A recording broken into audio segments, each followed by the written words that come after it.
We go now to Imtiaz Tyab, who interviewed the political spokesman for Hamas yesterday. Imtiaz?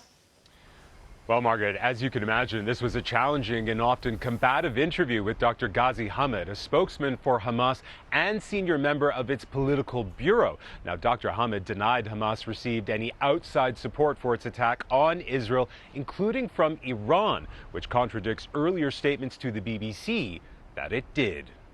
Did you receive support from outside? Did you receive support from Iran? No, it is just a decision taken by Hamas only. You received no support from any country outside of Gaza? No, never.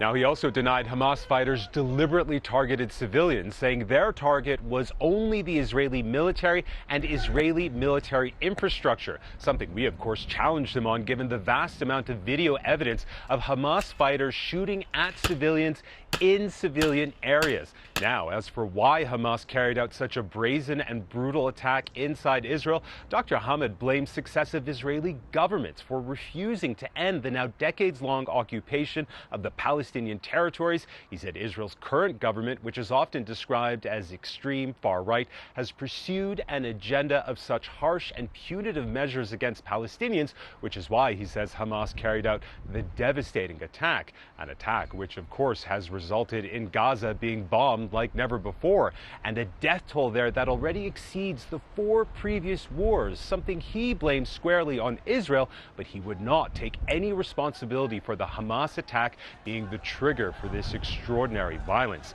Now, when questioned about the dozens of hostages abducted by Hamas fighters and still being held captive inside Gaza, including some Americans, here's what he said. Why don't you just release the people who are abducted? Okay, we want first of all, we want to stop this daily death in Gaza, daily killing in Gaza. It is our priority now. Your priority should be how to stop killing, and this is genocide in Gaza. It is really genocide in Gaza. And you heard that even international Red Cross, all the international organizations, all of them say that situation in Gaza is catastrophic, is big disaster.